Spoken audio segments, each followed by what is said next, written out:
Welcome to the Navigating Hollywood podcast. My name is Alan Wolf, and I'm a filmmaker and an author. Navigating Hollywood encourages and equips entertainment professionals to live relationally and spiritually holistic lives. If you work in entertainment, visit navigatinghollywood.org to discover how you can get involved. Today, we're joined by host, actor, and writer Tory Belleci. Tory was featured as the daredevil on the most successful and longest-running pop science show in TV history, Mythbusters, where everyone got to see he can build just about anything. He also starred with Top Gear's Richard Hammond in The Great Escapists, the hit shows Pumpkin Chunkin', and The Explosion Show, The White Rabbit Project on Netflix, and Thrill Factor on the Travel Channel. He's also appeared on Iron Chef and Hell's Kitchen as a celebrity judge, but perhaps his greatest achievement is being one of my longtime friends. Welcome, Tory! Well, thank you. That is so nice. It's super fun that our birthdays are one day apart. I remember I moved to LA to work on Scooby-Doo, and your 30th birthday was the day before mine.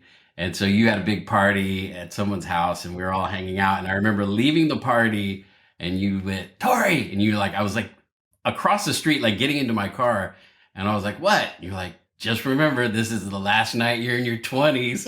And it was like, ugh! It was like a little stab in the back of my neck. It was like, ugh! But it's nice though, because, every year now I get to call you up the day before and go, hey, old man, happy birthday. No, and I can give you a preview of older age. Just for 24 hours. I just have a 24-hour head start. Oh my gosh, that is such a funny memory. I mentioned you can build just about anything. Are you constantly building things around your house? Oh my gosh, every day. Really? It's funny, people ask me, because, I was a model maker up at ILM for years, and people ask me, when you're not working, do you build models? Do you get model cars and model planes and make models? I'm like, no, that's my job. When I'm off, I'm off. But as far as building, yes, I have been doing a lot of building. I have this warehouse that during the pandemic, I converted into an apartment. So that way, ripping out floors, putting in cabinets, building bathrooms.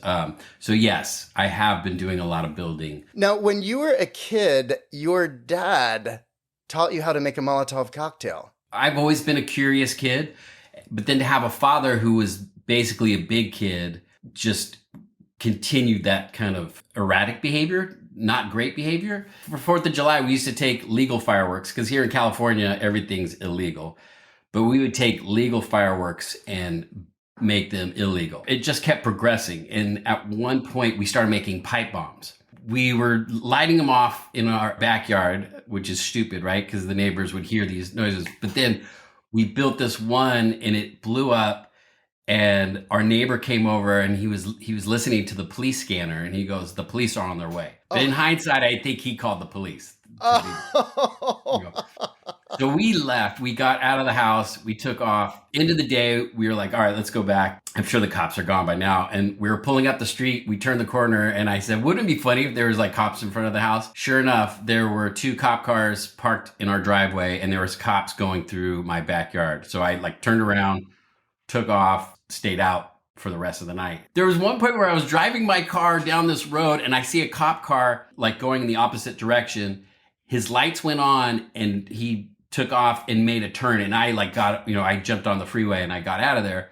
Turns out there was an APB on my truck. So they think I'm this terrorist. I just want to get into special effects in the movies. Oh, wow. So the next day, my parents get back from their camping trip and, I come in the front door and I'm like, look, the cops, I let off some pipe bombs, the police are after me. And they're all, yeah, the neighbors already told us what happened. And I'm like, I'm so sorry. I'm a fugitive. So the chief of police comes to the front door and he's got all these pieces of metal from the pipe that had gone over our house into the neighbors' yards. The woman said that, shrapnel just started raining down in their driveway. So I was like, oh my gosh, I'm so sorry. This is, never happen again. And he looked at me and he goes, you're of age, you're 18. And I go, yeah. He's all, this is a felony. I should take you into jail. I should arrest you right now. But I talked to your teachers, I talked to your neighbors. They all told me you're a good kid and that you want to get into Hollywood in special effects. This is not the way they do it in Hollywood. This ever happens again, I'm not going to hesitate. I'm going to arrest you. So I was like, fair enough. Like 12, 13 years later, I'm on Mythbusters and I go home and now this chief of police sees me and he's like, look at you now. You're getting paid to blow stuff up. I feel like it was like the hand of God. He said, if we arrest this kid now, his life's going to be ruined. Yeah, just to think that path, how it could have gone a very different direction. It was a pivotal moment in my life. Now, I remember when you first got the offer to join Mythbusters and you weren't sure you wanted to take it. Have you ever thought about how that one decision completely altered your life? I was a model maker at ILM. When I got the call. When I was a little kid, I used to do book reports or, reports for class telling everybody about special effects. And I remember looking at a book it was the making of Star Wars. And there were these guys in front of the Millennium Falcon and just looking at these guys who built this model and who were filming it thinking, I want to be that guy someday. When I got the job at ILM and then started working, it was the dream come true. And it was like, okay, I could do this until I retire. The industry started shifting over to CG. And I could kind of see the writing on the wall. We have so many shots. And then all of a sudden they're like, oh, that's going to go to the computer department. Oh, and then, these guys are going to do this element. So it was like our job was dwindling. And I just kind of felt like this is a dying art. And then I got a call from a coworker, Adam Savage, who used to be in the model shop. And he was like, give me a call. I got an opportunity that had changed your life. And he and Jamie Heineman had already done the first season of Mythbusters. They called me in to go, to audition. And I was like, I don't have to say anything, right? I don't have to be a host. I don't have to talk. And they're like, no, you're just going to be a background character. And I was like, I just build stuff. And they're like, yep, absolutely. And you go, occasionally you might talk about what you're doing, but you don't have to host. I was like, I can do that. Perfect. Because the last thing I wanted to be was on camera. I was always behind the scenes guy. That's why I got into special effects. So now we're filming the show and we're a week into it. And, and it was just kind of nerve wracking because you basically have this cameraman following you around all day as you're working. And it's like, if you mess up, normally if you're at a job and you mess up, you hide it and fix it till the boss sees you. And then you show them, oh, look, how it's perfect. But you hide the fact that you screwed up. With the camera guys there, not only do they, film you screwing up, they encourage you. They like want you to screw up so that there's better television. It's like you're sitting there, whatever you were just working on, collapsing in front of you. And they're just sitting behind the camera, like shaking, giggling because they're like, yes, this is so humiliating. Awesome. Good job. Oh my gosh. So was that a paradigm shift for you? Yeah, it was my worst nightmare. The whole plan was we had 2 build teams and Jamie and Adam would jump from team to team. We would set up the experiment. They would come in, we'd film, and then they would go back to the other team. But it was slowing the process down. So the producers came to us and they're like, good news, you guys are going to become hosts. My first reaction was like, that's the worst news ever. Like, I don't want to be on camera. I don't want to talk. So it's funny going back and watching the early seasons of Mythbusters. It's just like, who is that person? Like, I'm so nervous. And how did you work through that? I remember there was an episode where I get in an argument with Adam and it was over some build and he's yelling at me and I'm yelling back at him. And this is how we have to do it. And he's like, no, we have to do it like this. It's got to get done. But then when they edit it together, they just show me yelling at him. So I'm like, oh my God, I look like the biggest jerk in the world. Like that's not what happened. I called up my dad and I was just ready to quit. I was like, I got to quit. And he's like, why? And I'm like, they're making me look like a jerk on the show. And my dad goes, hey, son, you are a jerk. And I was like, what? What are you talking about? And he was like, you're like a sarcastic jerk sometimes. Embrace it. Like, that's who you are. And so after that, it was just kind of like, okay, I could just relax and be myself on the show. Wow, that's really interesting. I started 2003 and we finished, I think it was like 2014 or 15 that we wrapped. And it's interesting seeing how it changed over the years too. And especially how you and Carrie and Grant had much more prominent roles in the show. And when it started, it was very different than how it ended in terms of just your personalities being more upfront. Just the energy of the show felt very different. What was it like when you decided to leave the show? I didn't decide to leave the show. Oh, really? They said, "Oh, we're writing these characters out." The beginning of the Mythbusters was very, very low budget, a small camera crew, a very small build crew. You know, we used to I would say for the first 5 seasons, we had to do all the builds, and people always said, "Oh, sure, as soon as the cameras stop rolling, you walk home, you go home, and the builders continue working." And that wasn't the case at all. We would stay till like midnight, because we were the only ones that knew how to do what we were doing. You know, we were just making it up as we went. As the show started getting more popular, then it kind of got a little glossier. Like the style was changing. It wasn't as rough and independent as it was in the beginning. Towards the end, we did have like a lot of builders and, you know, a much bigger crew.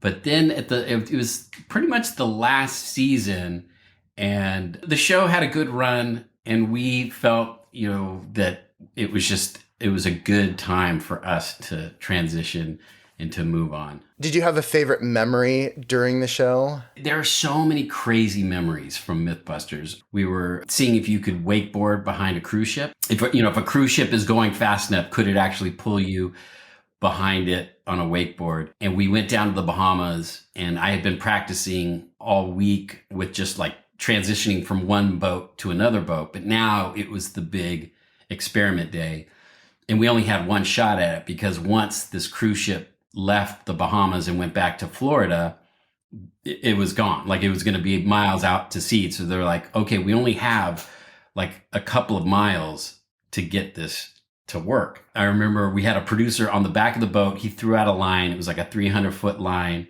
and the boat that I was holding on already on the wakeboard. And so I had to get pulled up next to the rope and grab the line and transition to the cruise ship. And I'm just sitting there and looking at the back of the ship. Everybody on the cruise ship wants to see this. So they're just like, you know, hovering at the back. And I'm like, oh my gosh, like if I don't get this right, this is going to be such an epic fail. And so we did a couple attempts, and the guy driving the boat wasn't getting the speed correct with the cruise ship. So the rope just kept slipping through my hands. Oh. And so finally it was just like, this is the last attempt.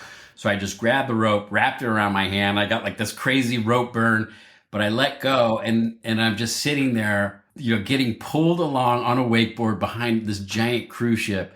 And it was just like such a surreal moment of like, what are we doing? How is this happening? Like time froze in that second. It was just like this weird, like, this is the craziest thing I've ever done. That was like one of those magical moments. Wow.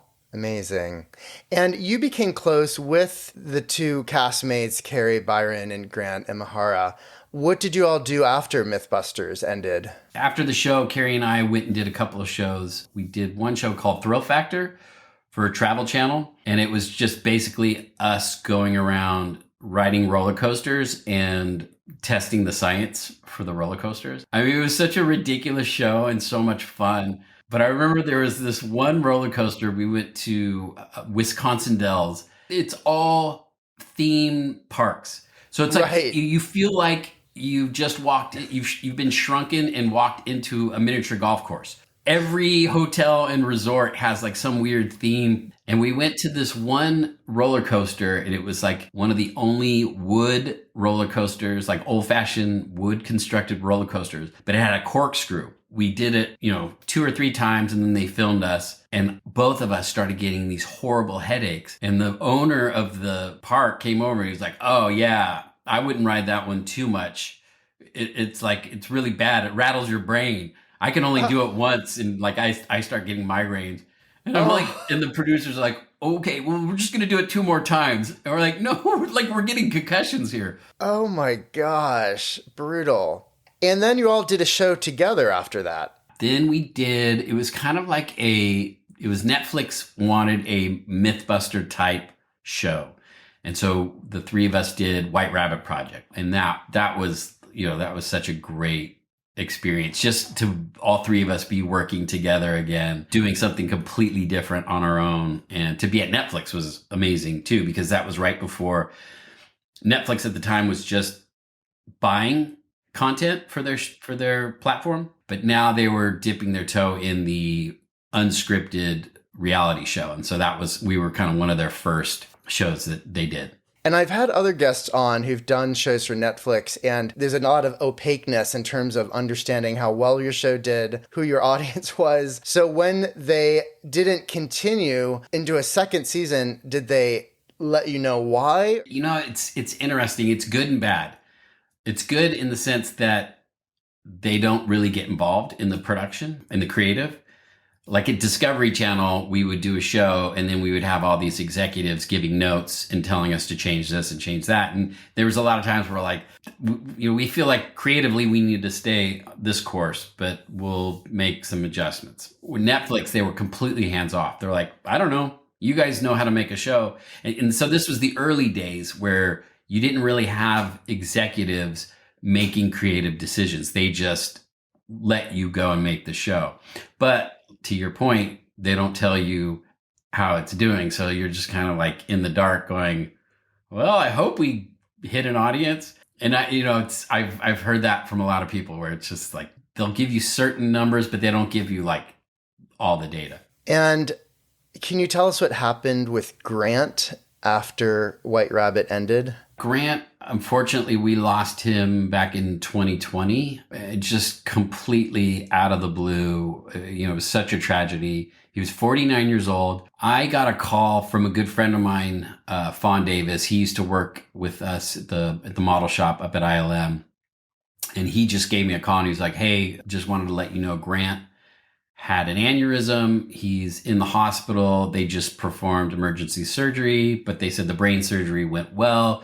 And he was in a induced coma, but they're going to let him recover and then bring him out of the coma.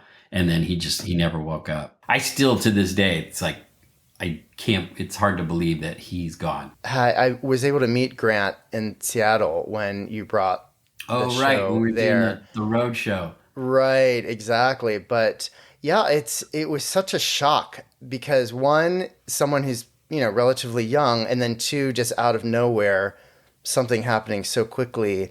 It just reminds you of how fragile life can be sometimes. It's just weird because, you think you're going to, when we're 80, we're going to be telling stories from the show. Remember when we shot the house with the cannon? But no.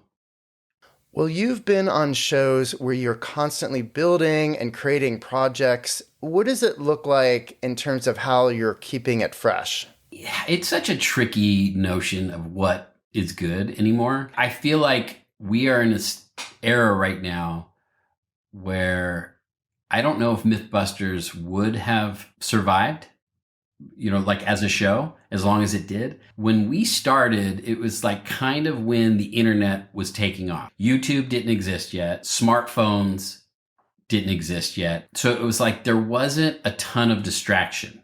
You know what I mean? You had the regular networks and then you had the cable networks. And like at that time for unscripted reality shows, cable networks were king. You had all these shows that were unscripted and it kind of grew organically. I remember the first couple of years, our audience was very diehard. It was, it wasn't very mainstream. And then as the show progressed, then all of a sudden we got a bigger and bigger audience, where nowadays to get that kind of lightning in a bottle. And, it was also the time that the internet was becoming more of a place that was creating ridiculous ideas. So it was a really good time for Mythbusters to come in and be like, well, that's not actually true. We tested it and this is the truth. So it was this really cool back and forth of the internet says there's a story on the internet that we found out that this could happen. And it's like, well, let's go test it. No, actually, that's not how it really is. This is the truth. Where nowadays, it's gotten like nuts, like with all these deep fakes and TikTok. It's like, it's hard to tell what is real anymore. And it's really hard to, I feel like, keep people's attention. There's so much distraction that it's really hard for a show to like hit an audience. It sounds like a couple of reasons. One is that our attention spans have been conditioned to be much shorter. Then you've got to break through all the noise. And you see, I mean, studios with redoing movies that they've already done or sequels. I mean, a big reason they do that is because they've already previously broken through the noise with that particular property, and they think, oh, well, it's going to be much easier for the audience to connect to this because we don't have to start from ground zero. So exactly. It's like you have an IP that everybody knows. When you put a new product out, it's like, I don't know what that is. I'm not going to check it out. I mean, how many Spider-Mans are they going to make? But people keep coming back. I know. It's wild. As you look back on your career, what would you do differently? I don't think I would do anything differently. I kind of feel like everything happened for a reason. You know, it was like, I feel like God just kind of push you in, you know, in a certain direction, and I would just follow it, or I'd hear like, take this opportunity, try this. So I really feel like I'm exactly where I'm supposed to be. Well, you mentioned that you felt like God was telling you to do this or pointing you in particular directions. What has your spiritual journey looked like? People always go, oh, you're on Mythbusters, you must be an atheist, you know, because you're like a scientist. But I feel like science really has a lot of faith in it, because you are, I mean, originally they were searching for truth and God, and that's kind of where science was born from. So for me, it was working with a lot of people who just had no faith, or just had no, like, it was like, when you die, that's it, you're done. I believe that, this is just the beginning, and there's the afterlife is going to be so much better. And was there a moment in your life where that started to become real to you? Growing up, I was raised Catholic. We used to go to church all the time. But when I was 19, I had a sinus infection, and I went in for surgery. And while I was coming out of surgery, I was waking up, and I remember the nurse there going, okay, the surgery went well. You're starting to wake up. Just, stay calm. And I was like, I can't breathe.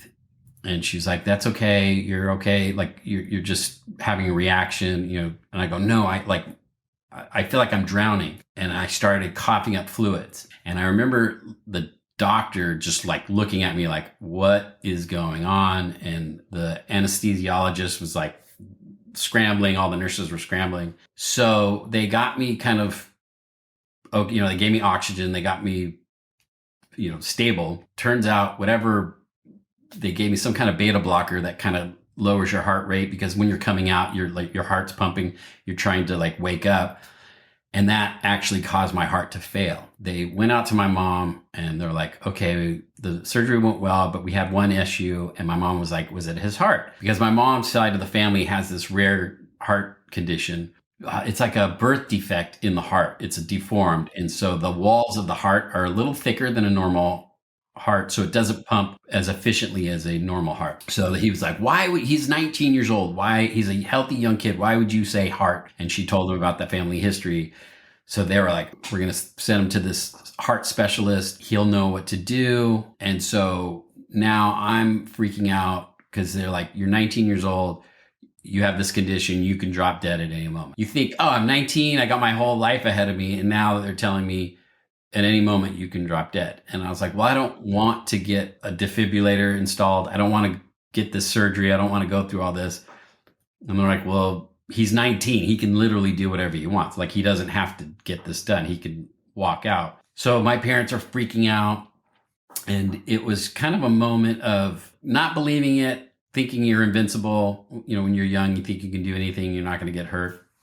So now we go up to this hospital, and this heart specialist comes in, and he is like so excited, because here's this young kid with this heart condition. Usually, it's older people that he's dealing with. So he's like, I got this young, fresh guinea pig. And so then he starts rattling off relatives that have had this on my mom's side of the family who dropped dead. The reality hit me at that moment. And that's when I realized, oh, like this is serious. So when I was at the first hospital in my hometown, they did an echocardiograph. My dad was there and I was there, and the nurse was like, okay, you can see right here where the wall of the heart is a little thicker than a normal heart. And you can see how the valve isn't shutting all the way when it pumps. So your blood's not, your heart's not pumping efficiently. And I'm freaking out. My parents are freaking out. We're just like praying. If I wasn't reading the Bible, I was crying because it was like terrifying. I was reading this book, Power and Praise. It was talking about thank God for every situation, no matter how bad it is. Because what that does is you're basically saying, I completely trust every situation, even if it's horrible. And that just allows God to like move because you're putting complete faith in him. I completely trust you. I thank you for this condition. I thank you. I don't know how long I'm going to live. That night, I couldn't sleep because the next day they were doing all these tests. While I was sleeping, first I had this vision. I had like a dream that God had pulled my heart out and had refabricated it. And then I thought a nurse had come in and had injected me with something because it woke me up out of my sleep. And so I like woke up and it felt like something that had just taken over my whole body. It was like this crazy energy that just energized my whole body. I was completely at peace. And then all of a sudden, another rush of this energy just came all over me and then knocked me out. So I went to sleep. Next morning, I wake up and I completely forget about this. My mom goes, I was praying last night. God gave me a vision that he rebuilt your heart. Then it reminded me of what happened during the night. And I go, I was woken up this crazy thing. And we were all just like freaking out because it was like, are we holding on for this hope? So we're just like, don't know. Let's wait and see. So then we go into the first test, which was an echocardiograph. The doctor's like, that's weird.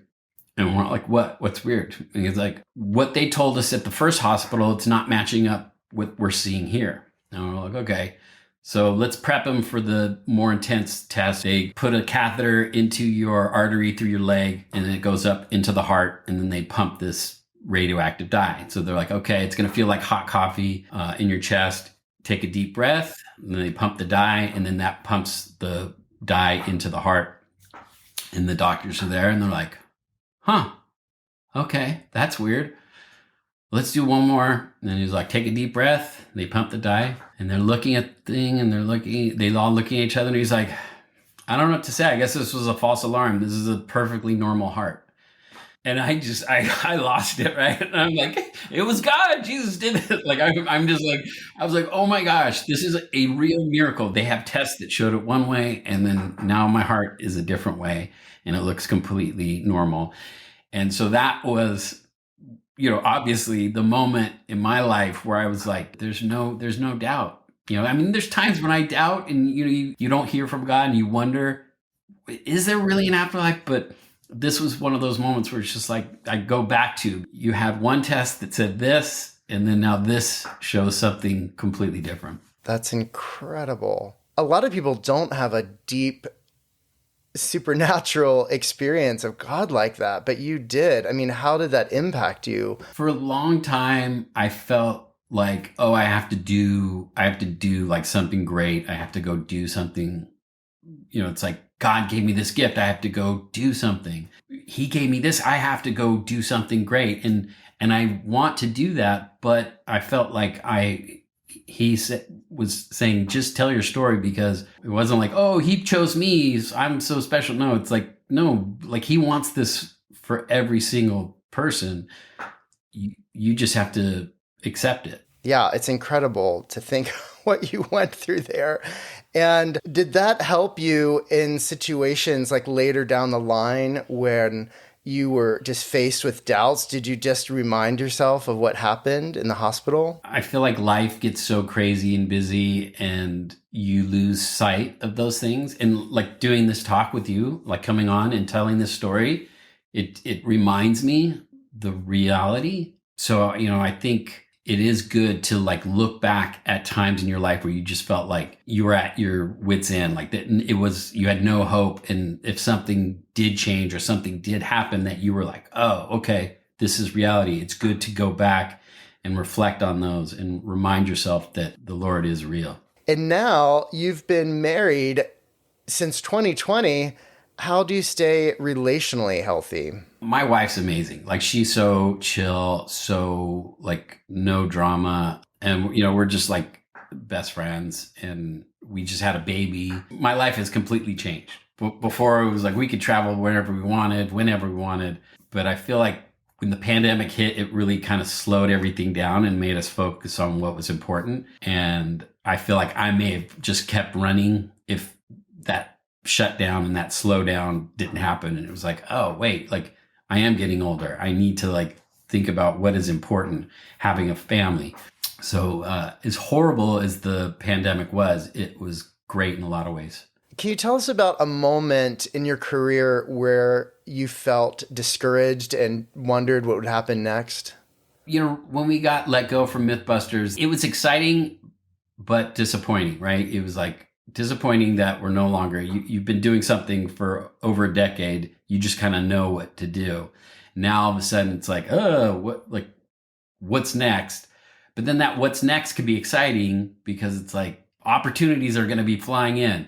And when the opportunities didn't fly in, it was like, oh man, like now maybe this was it. Maybe Mythbusters was my career on television. Okay, it's time to figure out something else. Because when you're on these shows, people are just like, oh, you're so great. And, if you could just if you can just free yourself from this show, you're going to have so many other opportunities. and you got to be careful not to believe that, and just like enjoy what you have, appreciate what you have at the moment, and do the best at that. Because if you're looking forward to the next opportunity, you're going to miss stuff, and there might not be that next opportunity. And so when things didn't start happening, it was something that I had to learn also, was nobody's going to work harder for you than you. And, I was like, oh, my producer, he's going to come up with something, or my agent, he'll find me something. But it wasn't until that I was like, no, I need to start figuring out shows for myself. What can I do that nobody else could do? And that was like a real inspiration for me, because now I can create the shows that I want to be on. So it sounds like you realized you have agency and you started to take more control of where your career was going. I remember I met Seth Rogen one time. I was just so impressed that he was writing and producing and acting on all these movies. And he's like, yeah, if I don't do it, who else is going to do it? Like, I don't think there's a lot of roles that, for me. So I'm creating my own roles. But I mean, now he's like a huge star. But at the time when he was getting started, he was creating movies and roles for himself, which I was just like, oh my gosh, that's amazing. At the end of your life, what kind of legacy would you like to leave behind? I guess at the end of my life, I want my family to be proud of me and to know I tried to do the right thing. Well, thank you so much for being my guest.